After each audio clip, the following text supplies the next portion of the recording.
Welcome back, everyone, to another episode of Talk Your Abs Off. I'm your host, Abby Clapper, and today I want to start this episode with a little bit of visualization. So if you're in a place where you can close your eyes safely, I'd ask you to just play along with me. If you're driving, obviously, please don't close your eyes.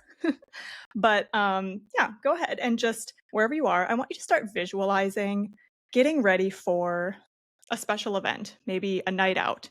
You're going to a nice restaurant, you're going to an event, and you put on this great outfit.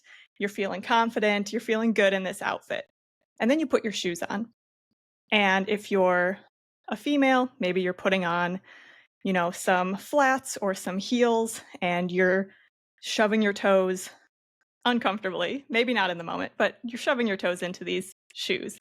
And if you're a male, you're probably putting on your fancy shoes that kind of come to a point at the tip of the shoe. And you aren't really thinking about it too much. You go out to dinner, you're at your event, maybe a couple hours in, your feet start to get a little bit uncomfortable. You try to push through it, you try to wiggle your toes, maybe your toes even start to go a little bit numb in some places. So you keep pushing through, and another hour goes by and you start to think, gosh, I cannot wait to get home. I need to take these shoes off. It's just really uncomfortable. And so by the time the event is over, you head home, you're barely in the door and you are ripping these shoes off your feet because your feet hurt so much. I have been there, and I'm sure a lot of people can relate to having at least one pair of uncomfortable shoes that you like to pull out for special events. And I get that. Okay, imagine another scenario with me. Imagine you're going to the gym and you lace up your regular tennis shoes, you tie them nice and tight, you go to the gym, you're running on the treadmill, maybe you're warming up on the treadmill, doing a little walk jog, and then you go to do your squats, and you start to notice something similar. Your feet might be getting uncomfortable, toes might be going a little bit numb, and maybe you think you tied your shoes too tight, maybe you think it's the brand of shoe, the type of shoe, and so you're trying a variety of shoes, but the problem still ends up being exactly the same. Well, I experienced the same thing, both with exercise and with regular shoes during the day. Never really thought anything of it until I started my journey into what are called barefoot shoes. Now, don't write me off quite yet. I know barefoot shoes is going to sound kind of crazy. If you haven't heard of them before, or maybe if you've even done a little bit of research into them, you might think this is not for you. But in this episode, I'm going to be talking about the benefits, why it helps, especially if you're a runner or even if you're just walking. I want to cover some of the benefits and maybe even some of the surprising things that you might think contradict what you think the barefoot shoe brands are telling you. So I want to start first with my journey into finding barefoot shoes. So a couple years back, I think it was around COVID time, so maybe 2020, 2021, I decided to get my yoga certification, my yoga teacher certification. And as I was doing my certification, as I was going through the training, there was a portion of it where when you're standing, you're really taught to focus on spreading out your toes and finding your balance through all four corners of the feet. If you've ever been to one of my yoga classes, it's something that I bring up often. Grounding down through all four corners of the feet, spreading your toes as wide as you can. I found that incredibly difficult to spread out my toes. And I was talking to my husband about it, and we both decided, him first, I will say, he bit the bullet first, and he got his barefoot shoes before I did. And we decided to try some barefoot minimalist shoes because we thought, what would it hurt to have our shoes put our feet into a position as close to natural as possible? So we started with these minimalist barefoot shoes, and my husband really loved running in them.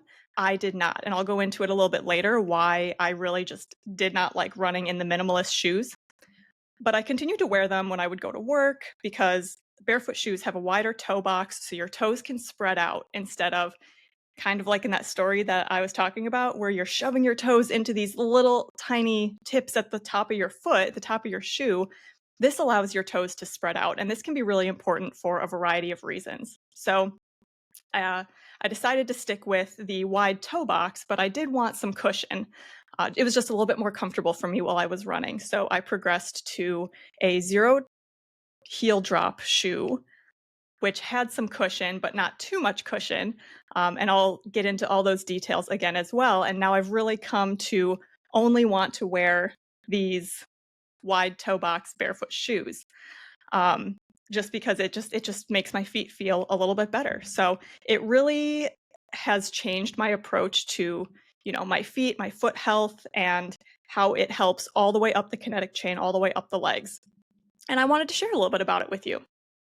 So if you are not watching on YouTube, I want to give you a description of what I'm about to show. So I'm going to talk about our minimalist shoes first. So minimalist shoes are, look, if you look at your normal sneaker, they they have the cushion at the bottom of the sole. So imagine that there is just no cushion and that shoe is just basically hitting the ground, and it's super flat.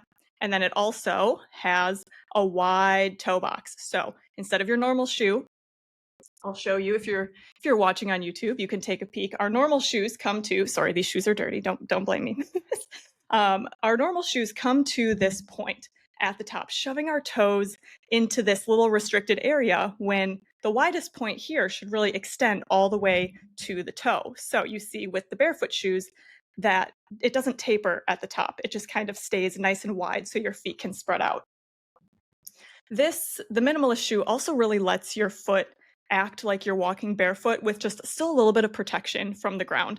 There are people who will run completely barefoot, and that blows my mind. I've seen people do distance runs with that, and for me, that is just something that I could never do. Yeah, even running in the minimalist shoes is really hard for me. So the way that the barefoot shoe is made is it's made to encourage a mid-foot strike. So when you're running, you land on the ball of your foot instead of like heel toe, like a lot of us run in our normal cushion shoes. So it reduces the heel strike impact. So when you're running in a minimalist shoe, you will realize fairly quickly that you cannot run heel toe. I tried it because I am a heel toe runner through and through, and it was so uncomfortable. My heel just kept hitting the ground, and it hits really hard and it's really uncomfortable. Now, my husband, on the other hand, was able to change his running form so that he ran and pushed off mostly from the ball of his foot. So he found a lot of success with that shoe. I didn't love it quite so much. But another thing that happens when you start to run and have you run on the ball of your foot, that midfoot, and strike from there, is your running stride actually becomes shorter, which is really interesting. Now, there are some downsides with these shoes, mainly around if you're not training properly. Because of the impact, if you're not running correctly, or if you start to try and run too many miles in a minimalist shoe, it can lead to stress fractures or other injuries. And so it really requires an ample training period. They cannot be used like traditional shoes, the regular sneakers, immediately.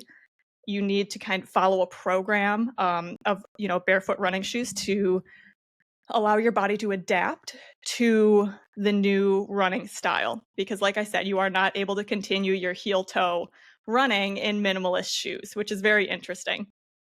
I have looked at quite a number of studies for this episode because I really wanted to be prepared and give you the best information. And I'll put all of these studies in the show notes if you want to dig a little bit deeper. But one of the studies showed that there was no significant improvement in running economy. Now, if you're a runner, you know what that is. If you're not a runner, running economy is defined as a measure of how much oxygen your body uses while running. So barefoot shoes do not change that aspect of it. It is really just changing the muscles used. It's changing your stride and where your foot is striking as you're running. The next thing I want to touch on a little bit is stability in barefoot running. So one of the studies actually really surprised me. It said that stability can be lower when you're wearing barefoot shoes. Now that made me question, because when I think of running in a shoe with a cushion, we see a lot of people roll their ankles, or it's when you have that cushion, you just have a little bit more give side to side, and if you don't have full control of your ankle, of your knee, you're going to have some more of that uncontrolled movement.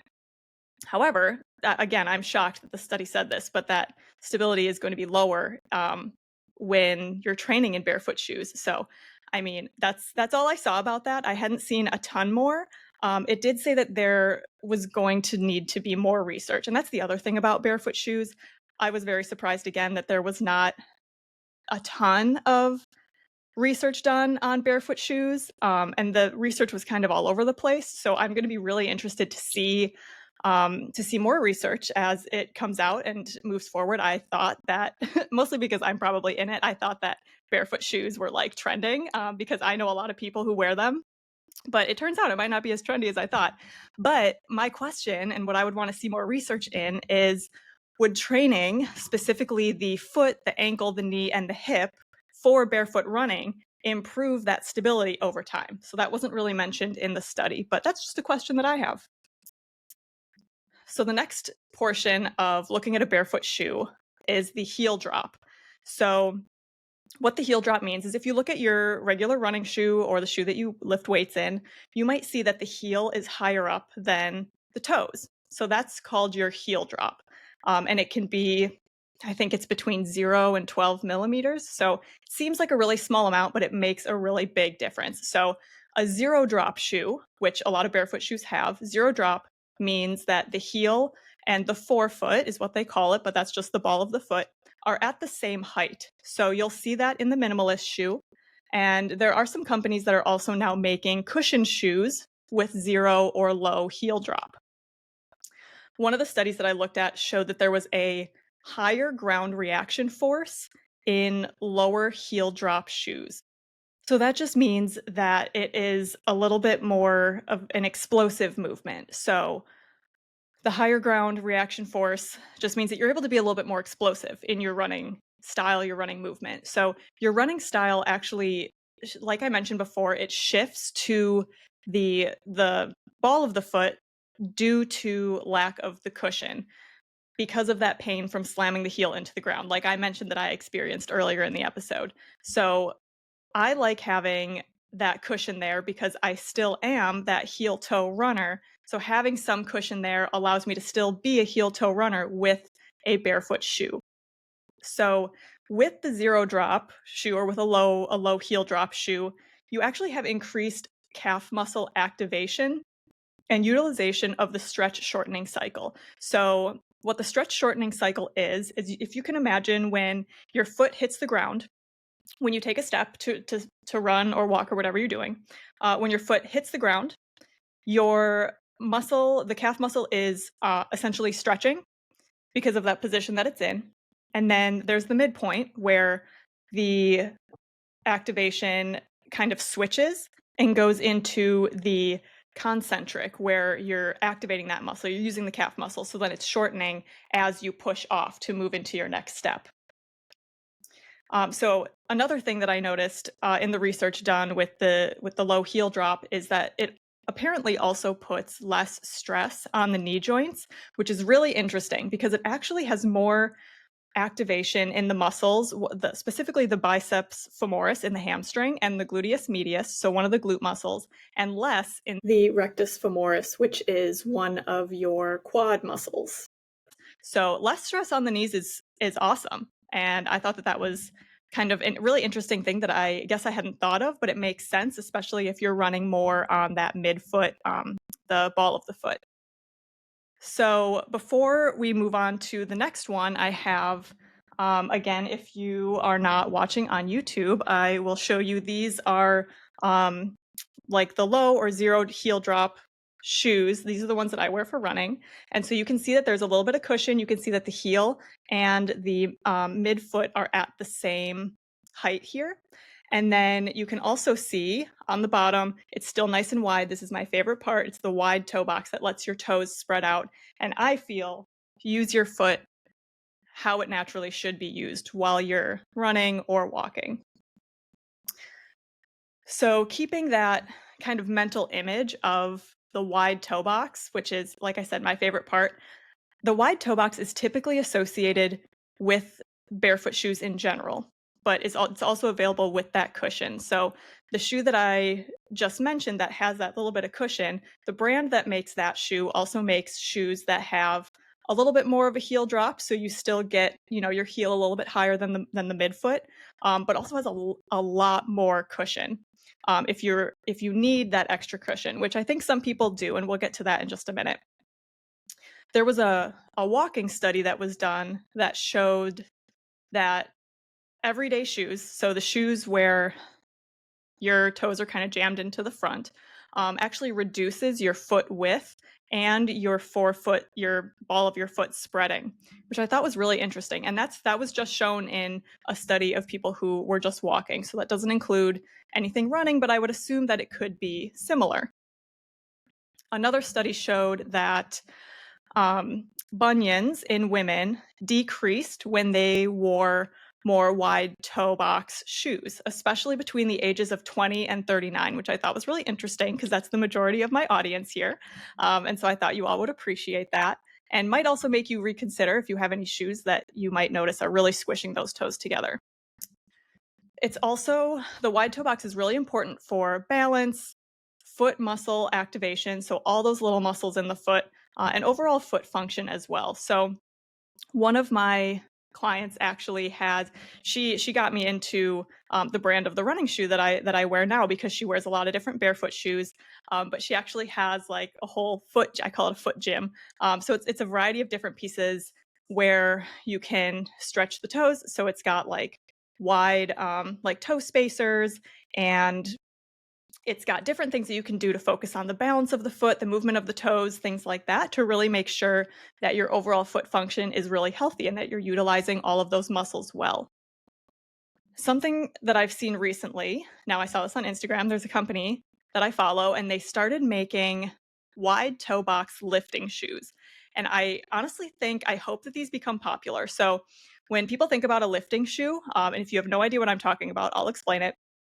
A lifting shoe is a shoe that you specifically use when you're doing a lot of lower body exercises with, it can be with dumbbells, primarily, I would say with a barbell or like the bar on your back. So basically what it does is it lifts your heel so that it has a lift in the shoe. It's like a little lifted heel. And once you do that, you put the weight on your back, you do a squat. Essentially what it does is it helps you to get into a deeper squat position because it increases the ankle's range of motion, and it also gives you a little bit more of a stable base to be pushing through the floor, through that solid heel, to get a little bit more energy through that squat. And when they're wearing those lifting shoes, they can still lift that heel without their toes being jammed into the front of the shoe, similar to when we go out and we wear our nice shoes. And so their toes are still able to spread out and utilize their foot more closely to its natural position than having them stuffed into a more narrow toe box in that aspect. So one of the things when I was transitioning into barefoot running that I started with first were, it's going to sound so funny. It's a pair of socks, and it has, it like spaces out your toes with like fabric in between. So it's kind of like the opposite of a toe sock. Like it's got holes for your toes to go in, and the fabric is of a thickness so that all of your toes kind of spread out. Similar to running shoes, when you're doing things like this to manipulate your feet in a way to get them back to normal and kind of away from where we've put them as a society, kind of jamming them all together. You want to make sure that you're doing it in small increments. So when I started wearing these socks, I think it came with instructions that maybe said, wear for 2 minutes and then work your way up to 5 minutes and then 10 minutes and kind of work your way up from there. And now I can wear them. I'll wear them to sleep at night, especially after, I have gone for a run, or if I've worn, because don't get me wrong, I will still wear the narrow toe box shoe, this white pair that I have, I will still wear when it is required to make an outfit look cute. So don't think that I'm not. I'm usually, I would say 90% of the time, I'm wearing barefoot shoes. But that 10%, I'm still wearing normal shoes that hurt my feet. And so if I do come home and I was wearing those shoes, I'll put these socks on, allow my toes to kind of spread out a little bit, and I'll wear it to bed. And then eventually I'll wake up in the middle of the night. My toes are a little uncomfortable. I'll pull the socks off and then go back to sleep. So it kind of depends on your personal preference. And that also goes for barefoot running and walking in general.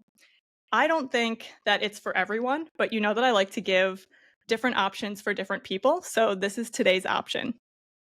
If you don't think that it's for you, then you can take this as just, learning something new, increasing your brain, and, move on from there. But if you do plan to transition to some barefoot shoes, it's really important to follow a structured plan to make sure that you are avoiding injury. So, um, even if you don't want to use transition to barefoot shoes, if you want to work on getting your feet closer to their natural position or even making your feet stronger, because like I said, it goes all the way up the chain. If your feet aren't working correctly, it's going to affect your ankles, which will affect your knees, which will affect your hips, and it just goes all the way up from there. So, just a couple of fun tools to retrain your foot movement are the toe spreader socks I just mentioned, and you can actually find those on. I think you can. I'll post it after this on my Instagram in my Fave Fit Finds, so that you can find the Amazon link for them. But you can also use toe spreaders. I think they're like silicone or like plastic, maybe. And then there's also foot gyms and strengthening tools, kind of foot aerobic things that you can do. If you just Google it on Amazon, or if you Google it, or you can look on Amazon, you'll find it in both places. So to kind of wrap this up, I just want to encourage you to be mindful of how you're using your feet in daily life. So even if you decide to continue to use shoes with a narrow toe box, just making sure that you're taking time to, allow your feet to spread out throughout the day, allow your toes to spread out, and maybe even focusing on trying to find all four corners of those feet. I know that's something that can be really hard when I first explain it in a yoga class, but it's just really finding your grounding and utilizing all of your muscles, and also kind of connecting your mind to your body, and how those different things feel. So just to kind of recap, there's a couple of different options that people have. You have the minimalist shoe, which has no cushioning. It really mimics regular barefoot and not really having much. All it does is protect kind of your foot from the ground. The second one, you can still have the barefoot shoe with the wide toe box and some cushion. And then there's also shoes that have higher cushion. So that'll also depend on whether you want a 0 to low heel drop, to keep your foot, kind of in the same neutral ground, or if you still want that heel to be a little bit lifted. It all depends on what your goals are, and how your body best feels. If you go to a running shoe store, they'll have at least the cushioned wide toe box. You can see how it feels and start exploring from there. If you have an experience using barefoot shoes or anything like that, I would love to hear it. Feel free to send me a message on Instagram or Facebook. I'm on both, Coach Abby Clapper. And just to end, if I could just ask a huge favor of you, if you like this episode, do me a favor, subscribe, leave a review, and connect with me on social media. I would love to have you as a part of my community and stay in touch. So I really hope that this was at least interesting for you, if nothing else. And if you have any questions about barefoot shoes, I would love to answer them. So feel free to drop me a message, and I look forward to seeing you on the next episode.